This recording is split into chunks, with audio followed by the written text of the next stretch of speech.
What's up, everybody? I'm your host, Joseph, and welcome to Fiction and Flow. Today is time to finally talk about it. The origin of the absolute Joker. This is the biggest redesign to a classic character we have ever seen thus far. I mean, look at this Joker. He looks like some kind of hulking monster. So let's dive into it and see the origins of absolute Joker. But first, let's check out some of the variant covers, kind of give you a more description of what I'm talking about. Okay, check out this one by Stanford Green. This shows the actual size of the Joker as this monster. So there you have him in his regular human form and then his transformed monster-like Joker version. This is a total redesign to the character we've ever seen. Like, I'm loving this way that they're describing this Joker. Also, let's get one more look.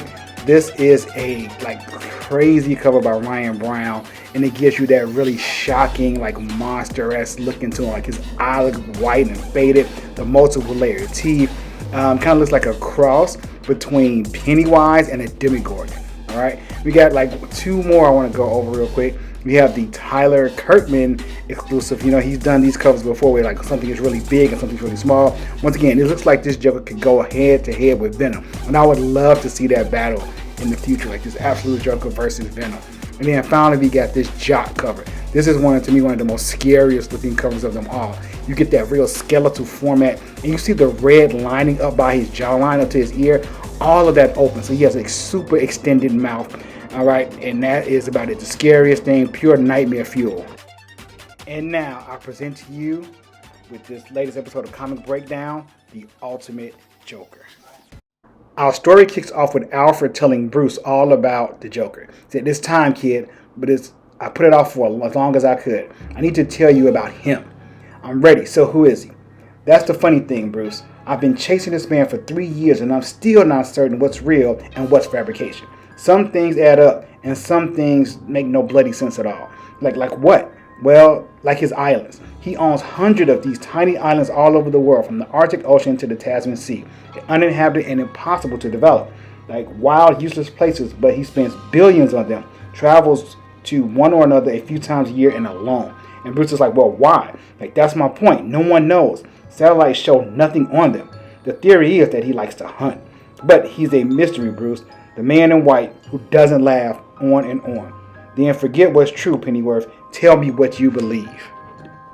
We then cut to this murder board where we have all the information and Alfred has gathered on the Joker. Alfred begins. It starts with one of the first films ever recorded, maybe the actual first, in 1888. Same year as La Prince, the Ranhay garden scene. And Bruce is like, "Well, who am I looking at?" Alfred tells him his great-grandfather. "In the top hat?" "No. In the makeup, the boy, the clown. Joseph Grimm the First, aka Jack. The story is, he grew up in an orphan in the streets of Gotham and made his living as a street performer. He said he was good too. Best around. Said you could hear the laughter from blocks and blocks, though he himself never so much as chuckled." And that's what they've kind of bet on in this new Absolute Joker, that he doesn't actually laugh. He's kind of like a straight man, but he's juggling skulls, which is very disturbing. His reputation grew. He brought his clown act to vaudeville, took the money from that and invested in his own theater. Just kidding, and I love the name of it. Yes, from there he invested in silent pictures, funded some big ones, campaigning with fierce, but Jack always prevailed by, according to those around him, making people laugh the loudest. By 40, he had made a fortune and become a member of Gotham's finest men's clubs, the Five Gates Club and the Slaughter Select, and so on. It is said that he, Andrew Mellon, John Rockefeller, and old Andrew Carnegie and had their own Thursday salon devoted to funding the health and progress of the Republic. Still, he was never one for the spotlight himself. He kind of always was in the background. So there are almost no photos of him whatsoever, but he was a man of charity, a philanthropist, and that much we know. And he has his name in everything. He has a wing in the Gotham Med, the Gotham Met, and Gotham University. He was especially devoted to children, it says, and children causes. Living like a clown, leave the world with more laughter than you entered. That was what was his reported motto. Jack died in 1938, according to the records, and is buried in a family crypt here in the city. Jack's legacy lived on in his son, Jack Jr., who had taken the business over in the 1920s and expanded it. And just like his father, Jack Grimm II invested into the entertainment business to bring the world laughter. And he even became an early financier into television. And he created a bunch of subsidiaries of JK, all named after famous clowns and gestures. And he continued on his philanthropic pursuits, especially for those of children. He opened homes for orphans all across the country. In the 1960s, his son, Jack Grimm III, was a central figure of JK, and he kind of started the first cable network companies devoted primarily through comedies, children's shows. Jack III was a major founder in public broadcasting. And then Jack Grimm IV was born sometime in the late 70s, and he took the company into a gaming system and expanded JK's industries global, which finally brings us to our Jack Grimm V, young, smart, and by far the most successful. He was one of the first investors in online gaming platforms, it says, and he has those chips that kind of function and make up for the entire world runs on. And as he approaches trillionaire status, Jack V has vastly weeded JK's charitable investigation into other things, into medicines and drops. And for those who know him, they love him. So Bruce was like, so where is he? So where's what? Where's the smoking gun, Pennyworth? What's so scary about this guy? This is all he's doing. Alfred replies, on paper, nothing. Nothing scary about him. He's just the opposite. He's the fifth chapter in a story about a family that has made his fortune by embracing the very first love, the clown, helping Americans and people around the world to smile and laugh. Sure, he's eccentric, but like everyone is, he loves to hunt like all billionaires do, but that's what they do, right? And then I love the artist's depiction of how the Joker looks. He kind of looks like Bruce Wayne almost, and like his head being large and kind of disproportionate to his body reminds me of a scene from Unbreakable where Mr. Glass is talking to a potential buyer about how comic artists always draw villains and heroes. This is before the first issue of the comic book hit the stands in 1968. It's a classic depiction of good versus evil. Notice the square jaw of Slayer, common in most comic heroes, and the slightly disproportionate size of Jaguaro's head to his body. This again is common, but only in villains. The thing to notice about this piece, the thing that makes it very, very special, is its realistic depiction of its figures. And when the characters reached the magazine, they were exaggerated, as always happens. And this is vintage. Alfred continues by saying this is a classic American story. And Bruce says, well, I didn't ask you for the story, Pennyworth. I asked what you believe. It's like, okay, kid, but for that, we need to go back to the start again. So we go back to that splash page to the boy in the alley, back to the clown. See, young Grimm often performed outside the dentist's office. In the 1880s, they only just introduced noxious oxide to dentistry, the laughing gas, and Jack would sneak in, leak the gas through the alley, make sure that the people would laugh and also make them suggestible as nitrous does, and they give him all his money. So we're getting a little bit more sinister now with this character, right? The act was a trick, a sleight of hand, and then we get into the legacy going even further. No different from when Jack Sr. funded his own rivals in vaudeville and in film, playing one side against the others. And that's what the research has shown about the Grimm family. They've always played both sides. For a century and a half, these men have invested in one endeavor and its counter, almost like playing both throughout everybody. Through subsidiaries, all their clown-named companies, the Grimms fund right-leaning news networks and left-leaning ones. They fund and like Steel and Warlords, peace and war crimes, all in stuff like Arc M, right? They might be the most powerful crime family in history, playing everyone against each other, profiting off the chaos that they sow. Loyal to no country, no principle, nothing but power. This is really getting into the joke, and I love how Scott Snyder did this, like going back and retelling the story from a different perspective. And Bruce asked, but why? How much is enough? I always came back to that motto: live life like a clown. A clown plays the fool while making a fool of everyone else. He's a mastermind, a schemer. Alfred continues by saying all the gold in the world isn't enough for him. Then we go back to the island and we see someone saying, hello, is anyone home? And it's Jack asking that question just after he killed that panther. You say, this is all the things that are in my report to MI6.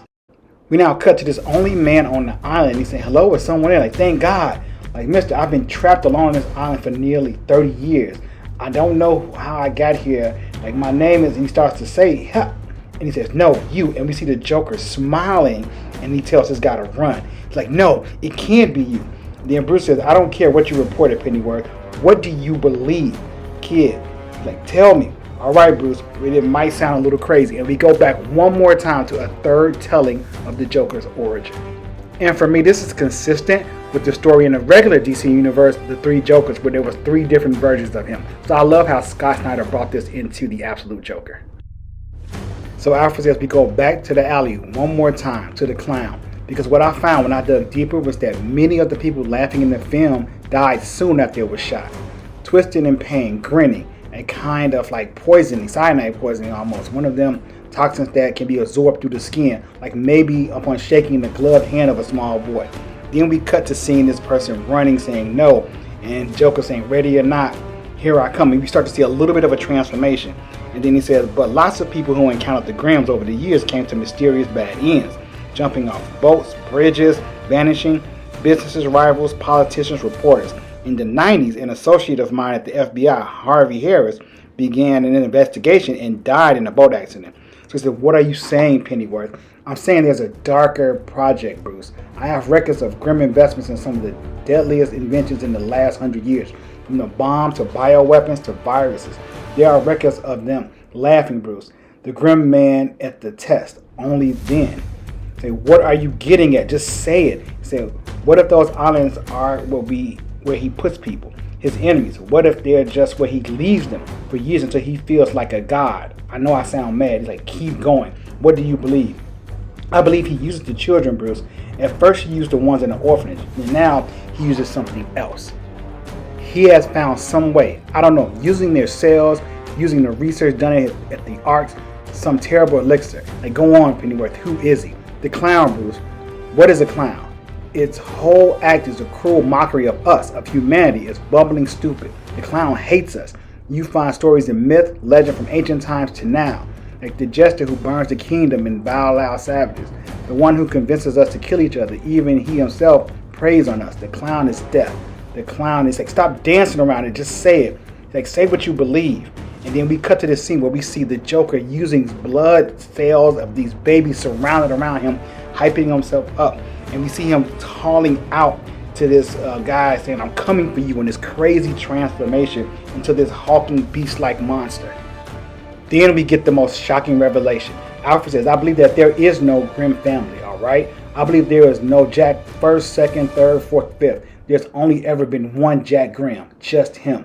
Maybe it sounds like some kind of infernal science. Maybe it's some dark pact. I don't know. Maybe it's both.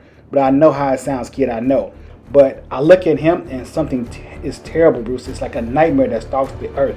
A man who never laughs at anything, and a beast that's always laughing at us. And we start to see this full transformation. The one whose laughter we only hear when it's too late.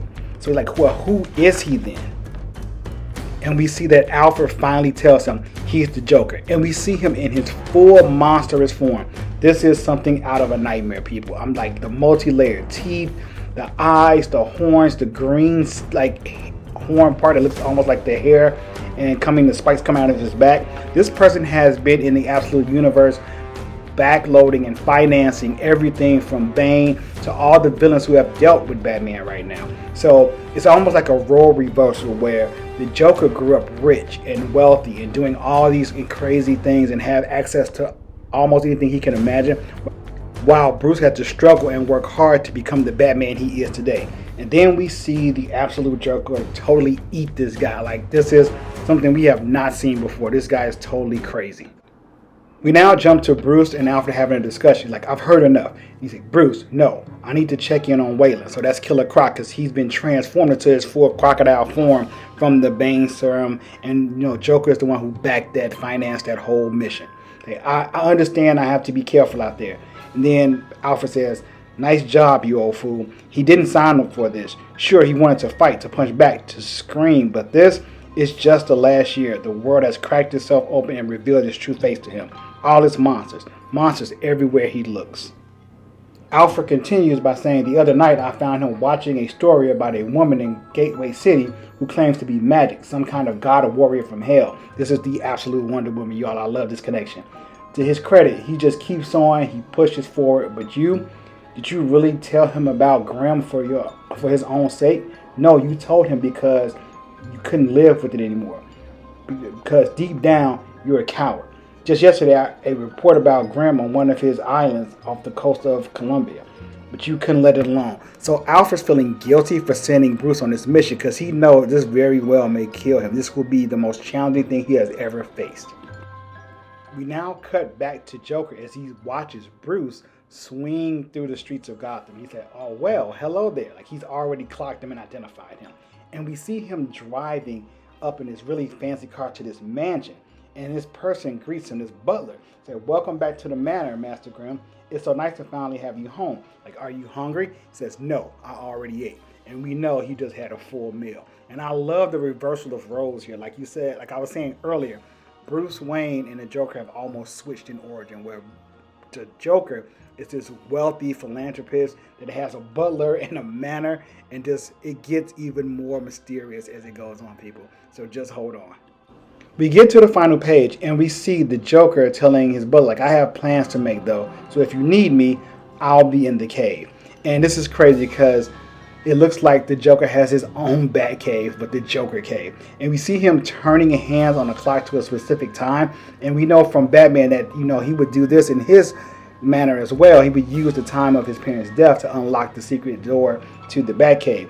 And I wonder what's in the Joker cave. And as you can see, the red and white like imagery coming up from the cave, which kind of resembles the smile on the Joker's face and all those overriding teeth. So that is it, people. The Absolute Joker. Tell me what you think. If I made it make sense, go ahead and give me a like. Don't forget to subscribe to the channel to know when new content drops just like this. And please share your comments below. Was this the best retelling of a character in history, comic book history? Was it kind of not really what your flavor? Let me know what you think about it. And I will catch you all next time. Peace. If you don't have it, you are truly missing. What's up?